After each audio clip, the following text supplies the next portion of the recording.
Das várias finais perdidas, as decepções, do anúncio de Messi, que abandonou a seleção da Argentina, até a chegada de Lionel Scaloni e a jornada dos hermanos rumo ao topo do mundo. Esse é o caminho da Argentina até o tricampeonato mundial. Para falar desse título da Argentina, a gente não pode começar direto na Copa de 2022, porque estaríamos deixando muita coisa de fora. Então a gente vai ter que voltar um pouquinho no tempo para remontar as origens do surgimento de Lionel Messi. Mas não se preocupe, esse vídeo não é uma biografia dele, mas a gente vai falar sim do surgimento dele justamente com a camisa da Argentina. E essa história começa lá em 2005, quando aconteceu a Copa do Mundo Sub-20. A Argentina Sub-20 tinha alguns nomes interessantes que depois virariam figuras carimbadas na seleção principal, como Sérgio Agüero e o seu melhor amigo Lionel Messi, o capitão daquela equipe. E a campanha da Argentina nessa competição acabou sendo um vislumbre do que seria então a jornada de Messi pela Albiceleste. Ele lidera aquela equipe e termina o torneio como artilheiro com 6 gols marcados, incluindo gols decisivos nas oitavas, nas quartas, nas semis contra o Brasil e 2 gols de pênalti na final contra a Nigéria para levantar a taça. E tem mais, em 2008 ele acaba repetindo o roteiro nas Olimpíadas, né? Já com Di Maria aparecendo também, Messi e companhia encaram o Brasil na semifinal e depois despacham a Nigéria na final, com um passe do Messi pro gol do Di Maria para vencer então a medalha de ouro. Era só o começo, já parecia que Messi e a Argentina tinham tudo a ver, que ele com a camisa azul e branca ia sempre render, ia dar tudo certo. Mas o problema é que essa história pode até parecer de cinema, mas certamente não é um conto de fadas.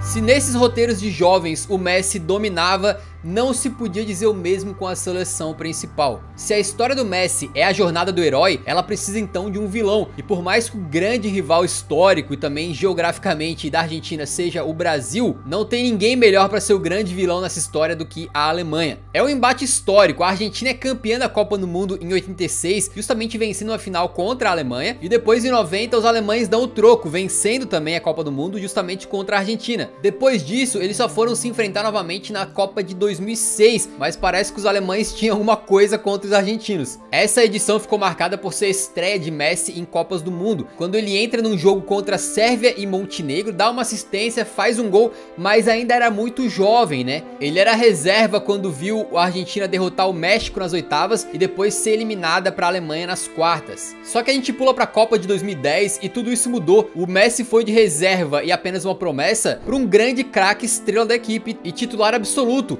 No ano anterior, ele tinha vencido com o Barcelona a Champions League e também levado para casa a bola de ouro. Ele chegava para a Copa do Mundo como o melhor jogador do mundo, indiscutivelmente. A Argentina para essa Copa já tinha caras como Di Maria, Tevez e Higuaín, e o roteiro acaba sendo semelhante à de 2006. A Argentina novamente pega o México nas oitavas e passam, e novamente enfrentam a Alemanha nas quartas, mas agora com o Messi em campo, certamente tinha tudo para a história ser diferente, né? E sim, foi bem diferente, mas não do jeito que eles queriam, porque a Alemanha aplica uma sonora goleada de 4-0 sobre os argentinos, e o Messi, melhor do mundo, acaba vendo a sua própria seleção ser eliminada sem que ele tivesse feito um golzinho sequer na Copa, somando então mais uma decepção com a camisa da seleção. E nessa época começou a se gerar um debate muito mesquinho sobre a argentinidade do Messi. Isso se deve a diversos motivos, mas o primeiro é que ele chegou a fazer categorias de base no News Old Boys, mas o fato é que ele foi para a Espanha para jogar no Barcelona muito novinho ainda. Foi lá onde ele terminou sua formação, né? Virou profissional e jogou praticamente a carreira inteira. Quando a gente pensa em grandes craques aí do futebol mundial, a gente lembra do Pelé, que passou praticamente o tempo todo no Santos, Maradona, que fez história no Argentinos Júniors e no Boca Juniors, o próprio Cruyff, que também foi fantástico no Ajax. Então o país desses caras pôde reconhecer o talento deles vendo eles jogarem em solo nacional, mas os argentinos não têm essa memória do Messi jogando lá. E por crescer na Espanha, existia uma possibilidade real do Messi ter defendido a seleção espanhola se ele quisesse. Inclusive em 2010, quando a seleção da Espanha é campeã do mundo, muitos apontam que faltou o Messi, digamos assim, porque a base, a espinha dorsal daquela seleção eram jogadores do Barcelona, né? Eram Puyol, Piqué, Busquets, Xavi, Iniesta.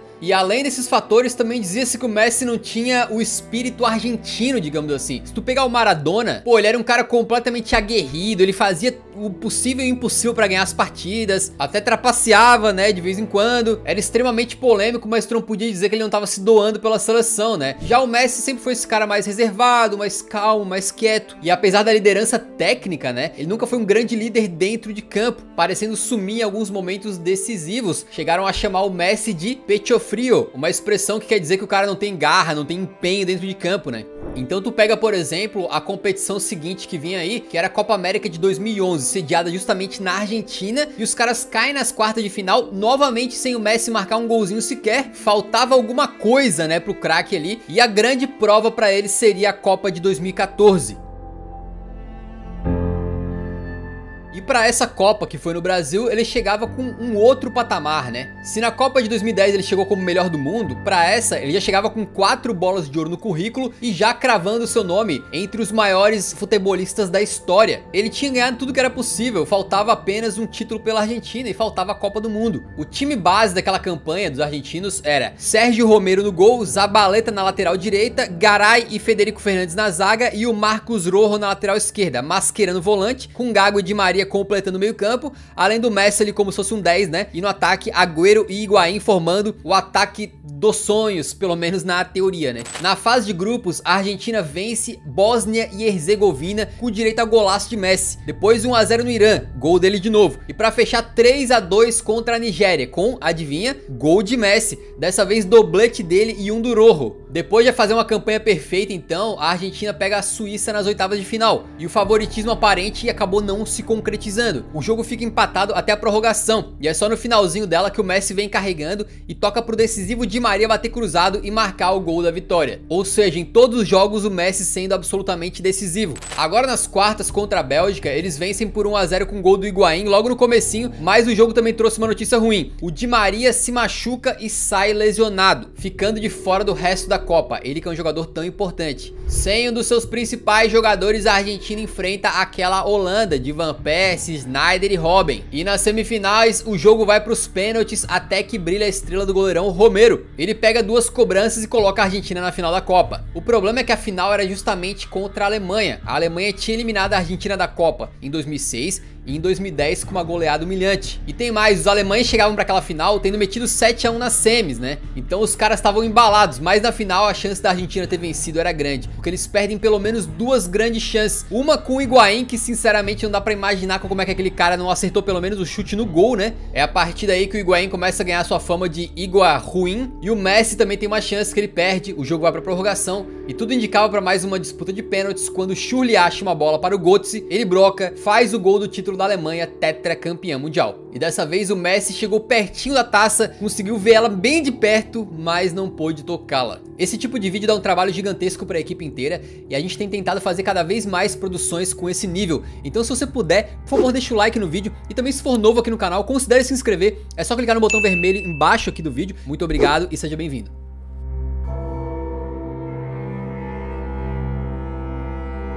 Mesmo com a frustração, a Argentina estava fortalecida e chegava para a Copa América de 2015 no Chile com grandes chances. O time é em grande parte o mesmo, né, com algumas mudanças como a entrada de Otamendi e Paredes, mas a Argentina vai avançando com direito até mesmo a uma goleada acachapante de 6 a 1 para cima do Paraguai nas semis. Então chegava numa final com chance de ganhar um título. E poderia parecer que a Argentina era a grande favorita, mas os donos da casa, que eram finalistas, o Chile, tinha uma geração que foi brutal pra eles lá, né, com Alexis Sánchez, o Vidal e até mesmo o mago Valdívia. E essa Copa América acaba sendo decidida nos pênaltis, né? E lembra daquele lance do Higuaín? Poderia ter decidido uma Copa do Mundo para a Argentina e o Chile se sagra então o campeão da Copa América. Mais uma decepção argentina, mais uma decepção pro Messi. Só que acontece que nunca teve tão rapidamente uma chance de revanche assim, porque logo no ano seguinte, Copa América de novo. Foi a Copa América Centenário, que em comemoração a isso foi disputada nos Estados Unidos. De qualquer maneira, a Argentina vai avançando e chega novamente à final. E mais uma vez contra o Chile. E de novo tem aquela repetição de roteiro, porque mais uma vez a final vai para a disputa de pênaltis. Goleirão Romero volta a brilhar, pega o penal do Vidal. Aí vai o Messi para a primeira cobrança da Argentina e isola completamente a sua cobrança. No final, o goleirão chileno bravo pega mais uma e a Argentina acaba se sagrando vice-campeã novamente. Era o terceiro vice argentino em 3 anos. Quando acabou o jogo, o Messi foi visto aos prantos, chorando como nunca. Não é exagero nenhum dizer que esse foi o pior momento da carreira dele. Ele sentiu muito e chegou a anunciar, de cabeça quente, a sua aposentadoria da seleção argentina. No vestiário pensei que esse é o final pra mim na seleção. Não é pra mim. Tentei muito ser campeão com a Argentina, mas não aconteceu. Não consegui.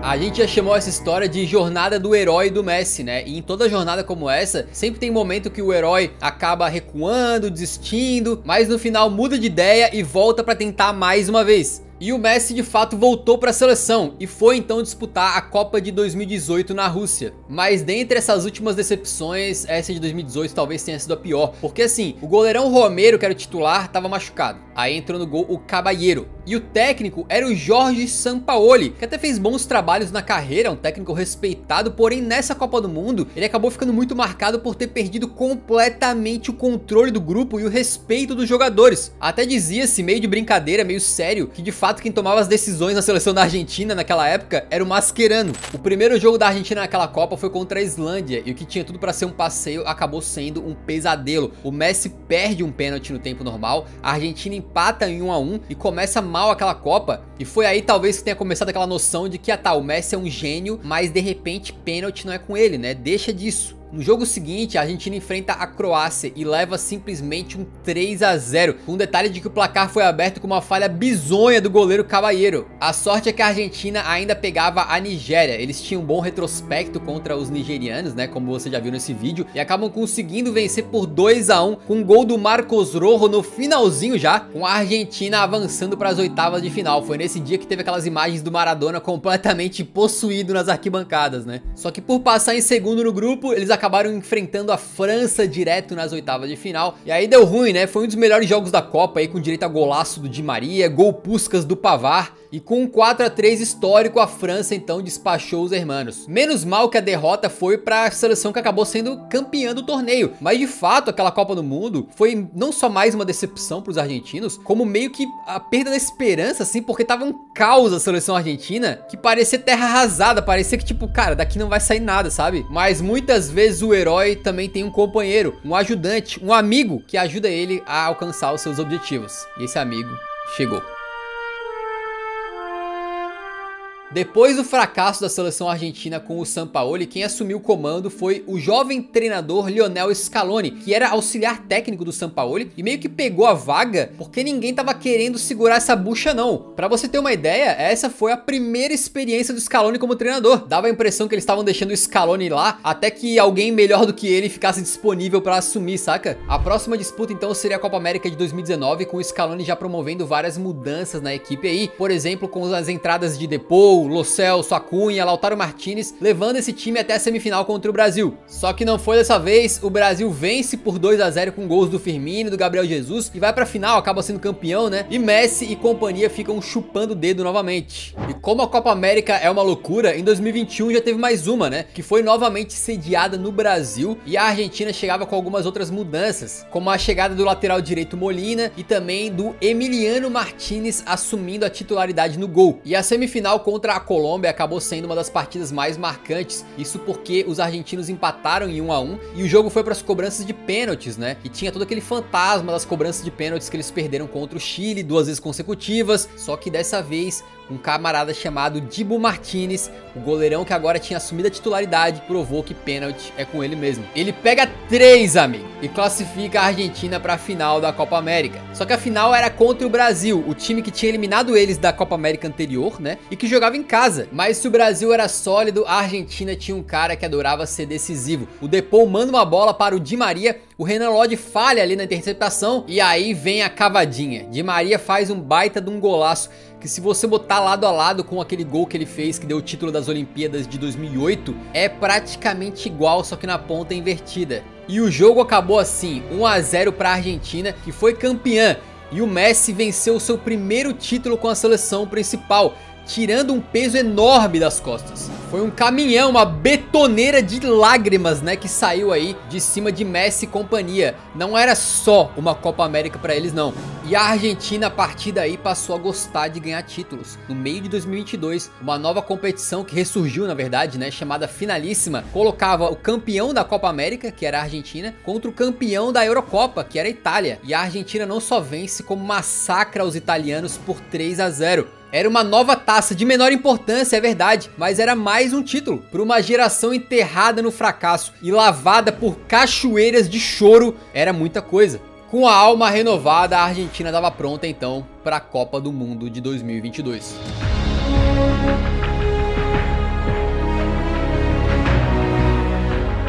E nas vésperas da Copa, os caras chegavam com muito favoritismo, né? A seleção argentina era apontada pela maioria das pessoas como uma das 3 com maior chance de vencer a Copa do Mundo, né? E não era à toa, os caras estavam com um retrospecto absurdo. Além das taças que eles tinham ganhado, eles estavam chegando pra Copa com 36 jogos de invencibilidade. O time estava organizado, não sabia o que era perder e bastava uma vitória ou um empate no jogo de estreia na Copa do Mundo pra eles baterem o maior recorde de invencibilidade de uma seleção. E a primeira partida na estreia da Copa era contra a Arábia Saudita, então era a oportunidade perfeita, né, pra eles. O time que começou a Copa tinha o Emiliano Martínez no gol, uma linha defensiva com Molina, Romero, Otamendi e Tagliafico, Paredes e Depou de volantes, Di Maria e Papu Gomes mais à frente, Messi e Lautaro Martínez no ataque. Começa o jogo e a Argentina é claramente superior, criando chances até que o Depou é derrubado na área, pênalti, e quem vai pra cobrança é ele, Lionel Messi. O que será que tava passando na cabeça dele, né? Em 2018 ele também estreou na Copa do Mundo, batendo pênalti e perdendo, né, contra a Islândia. Mas dessa vez ele desloca o goleiro e abre o placar pra fazer o 1-0. E o resto do primeiro tempo é todo da Argentina, que poderia ter feito uns 3 ou 4-0 ali. Acontece que a Arábia Saudita fez uma linha de impedimento muito boa, o Lautaro Martínez que o diga, né? E acabou travando os ataques da chamada escaloneta. Só que no segundo tempo tudo mudaria. A Arábia Saudita começa empatando a partida. E se tem um defeito dessa seleção argentina, é que às vezes ela se desmontava, se bagunçava depois de tomar um gol. E foi o que aconteceu aqui.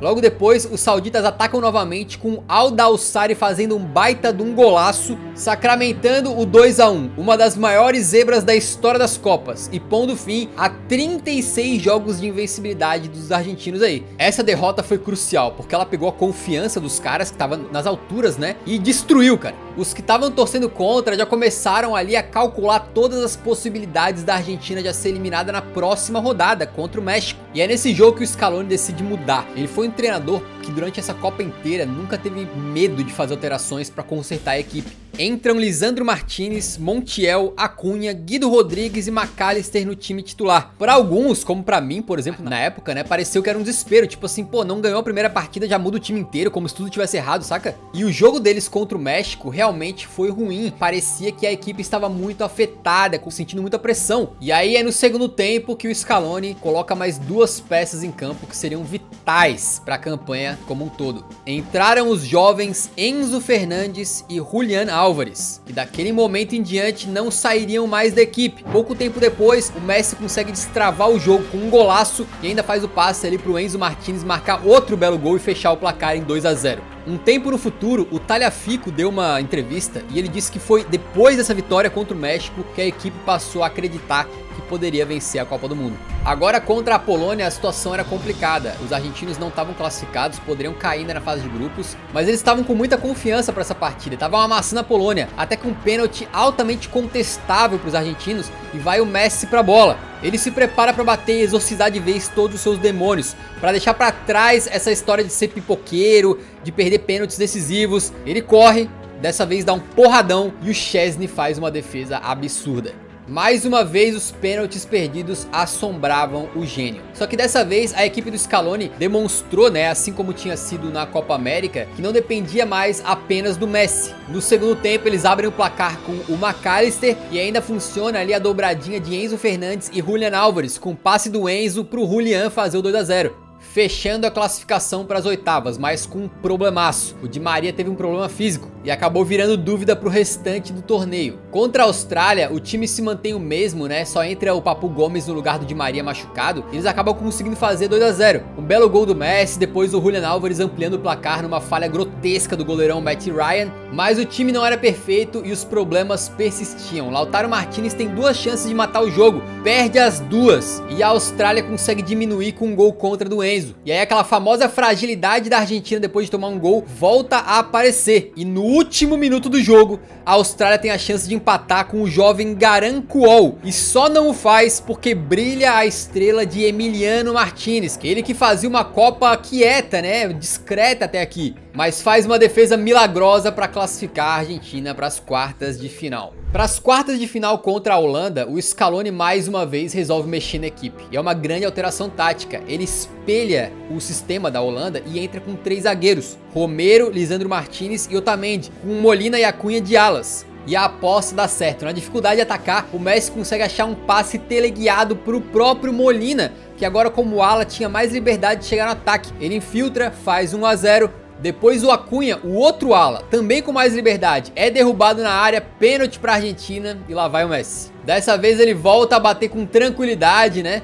Faz o 2 a 0 e com direito a provocação ali em direção ao Van Gaal. Mas não deveria ter provocado o holandês, porque ele faz alterações, coloca 2 centroavantes grandalhões na área e um deles, o Weghorst, faz de cabeça. E lembra daquela história da Argentina frágil depois de tomar um gol? Pois é, amigo. No último minuto de jogo, falta para a Holanda na entrada da área e numa jogada ensaiada sensacional, o Koop Meiners toca para o Weghorst fazer mais um e empatar o jogo em 2 a 2. A partida vai para os pênaltis, o que poderia ser um pesadelo para os argentinos.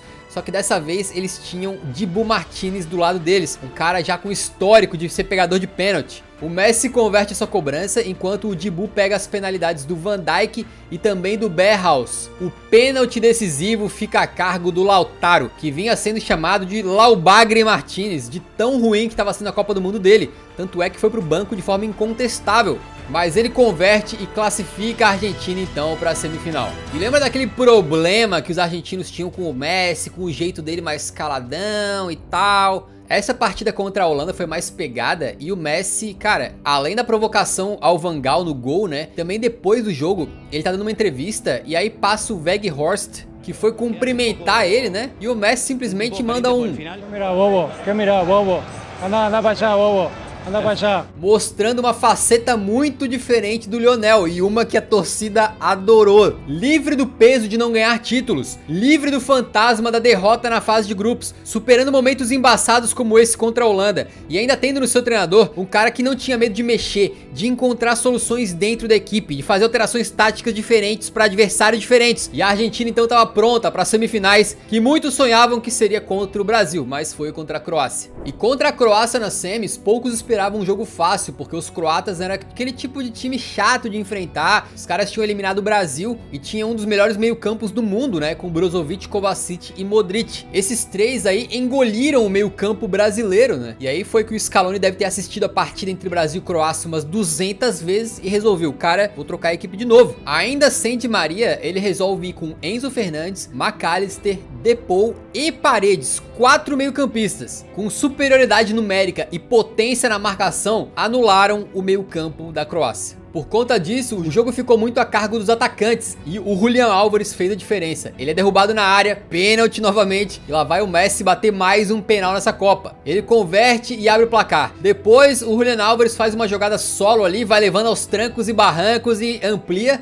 Mas 2 a 0 é um placar perigoso, não dá pra brincar. E foi aí que o Lionel Messi pegou o Vardiol, um zagueiro croata de 20 anos que vinha sendo um dos melhores, se não o melhor da Copa, e simplesmente destroçou o camarada. Ele faz uma corrida, puxa pra um lado e pro outro, deixa o Vardiol completamente tonto e faz uma assistência perfeita para o Julián Álvares fechar o 3 a 0 e colocar de vez a Argentina na final da Copa do Mundo novamente. E vocês lembram que a Alemanha era a grande vilã da Argentina por muitos anos, né? E talvez enfrentar os alemães numa final seria o fechamento perfeito para essa história. Mas por mais que às vezes pareça, esse vídeo tem um roteiro, mas a vida não tem. E o adversário na final seria a França, que era atual campeã do mundo e tinha eliminado a Argentina na Copa do Mundo de 2018. E novamente o Scaloni, um cara, olha, esse tem coragem, né? Um camarada que não tem medo de mudar. Ele volta com o Di Maria agora recuperado e pra surpresa de todos, tá? Não tinha ninguém pensando que ele poderia fazer isso. Ele taca o Di Maria lá na ponta esquerda. Muito arriscado, porque o Di Maria tava voltando de lesão e ele chegou a jogar na ponta esquerda em vários momentos da sua carreira, mas mas a posição principal dele há muitos e muitos anos foi sempre a ponta direita. Mas a aposta do Scaloni mais uma vez valeu a pena, né? Depois de um domínio absoluto da Argentina no jogo, o Di Maria invade a área, é derrubado e é pênalti pra Argentina. E lá vai o Messi. Sem os fantasmas, agora convertendo os pênaltis todos, né? Ele faz ali deslocando o goleiro 1 a 0 e depois de um contra-ataque absolutamente brutal da Argentina. E aí chega no Di Maria livre pela esquerda, decisivo como sempre, fazer o 2 a 0. A Argentina dominava, mas não conseguia marcar mais gols. O Di Maria, cansado, é substituído. E como a gente falou anteriormente, essa fábula é uma epopeia de Messi e companhia, mas certamente não um conto de fadas, né? Já no finalzinho do jogo, Kolo Muani é derrubado na área, pênalti, e o Mbappé converte. E aí lá vem o fantasma. A Argentina tomou um gol, os caras desesperam, se desorganizam. E essa é a jornada do herói do Messi, mas poderia muito bem ser de outro craque, né? Porque logo depois desse gol de pênalti do Mbappé, ele tabela, recebe na frente da área e acerta um sem pulo ali, um voleio perfeito para fazer o 2 a 2. Mais uma vez a Argentina mostrava sua fragilidade depois de tomar um gol, e mais uma vez a partida ia para prorrogação. O momento era todo da França, mas o fato é que na prorrogação o Lautaro Martinez tem diversas chances de fazer o gol e acaba perdendo todas, mas numa delas ele finaliza em cima do Lohri e a bola acaba sobrando então, como que de forma predestinada para o Messi empurrar de perna direita e fazer o 3 a 2 para a Argentina. O título argentino praticamente garantido, né? Só faltava avisar o Mbappé. No abafo ali ele manda uma bola pra dentro da área, ela bate no braço do Montiel e é pênalti. Lá vai o Kylian novamente, com o Mbappé convertendo, né, fazendo um hat-trick na final de Copa do Mundo, num jogo que já tava maluco, mas ficou ainda mais quando no finalzinho da partida, já no apagar das luzes, o Kolo Muani recebe uma bola livre contra o Emiliano Martinez. Ele poderia cavar, driblar o goleiro, bater colocado do lado, mas ele tenta mandar um pancadão e o Emiliano Martinez sai. Faz aquele famoso gesto de goleiro de handebol e faz uma das maiores defesas da história do futebol, se não a maior das Copas do Mundo. Praticamente aquela defesa valeu um título. E se aquela bola entra, provavelmente esse vídeo aqui seria contando a jornada da França bicampeã mundial, a jornada do herói do Mbappé, mas o Emi Martinez não permitiu e a disputa da Copa do Mundo foi para as cobranças de pênaltis. Parecia predestinado também que o Messi, que teve problemas com pênaltis a carreira inteira, tivesse que decidir o maior título da sua vida também nas cobranças. Milímetros às vezes são a diferença entre o sucesso e o fracasso, entre o gol e a trave. O Messi faz aquela cobrança deslocando o goleiro e bate fraquinho. A bola, numa lentidão incrível, entra. Messi faz o gol. Tava perto da mão do Lohri.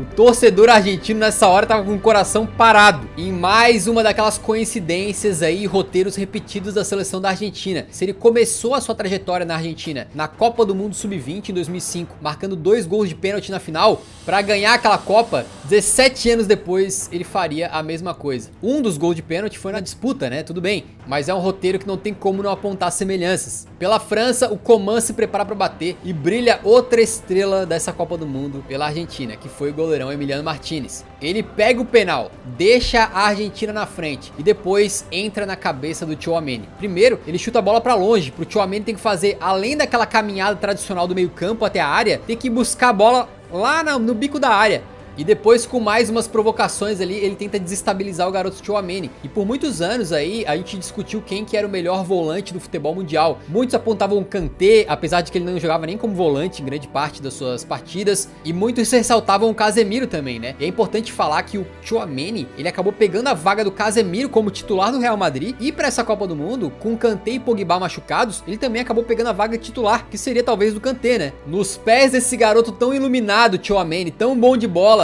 vinha uma responsabilidade gigantesca. Ele sabia que tinha que bater bem aquele penal para passar pelo Martinez e bateu, tirando do goleiro, mas tirando demais, mandou para fora. E a cobrança decisiva acaba caindo nos pés do Montiel. O lateral argentino foi o cara que acabou tocando com a mão na bola, né, com o braço na bola, para fazer aquele terceiro gol da França, né, aquele gol de empate já. Goleiro para um lado, bola para o outro.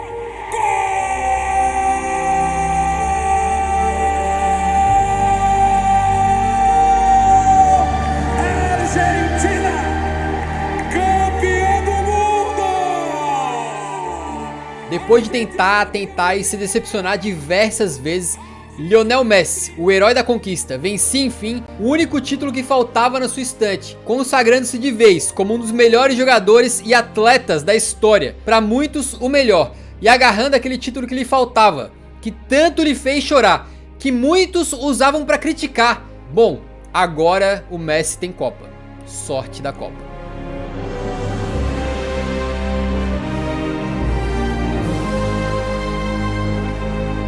Se você assistiu até o final, muito obrigado por acompanhar nosso trabalho. E por favor, dá uma força pra gente, deixando um like no vídeo, que isso faz com que o vídeo seja recomendado pra mais gente, beleza? Nos vemos no próximo então, um grande abraço.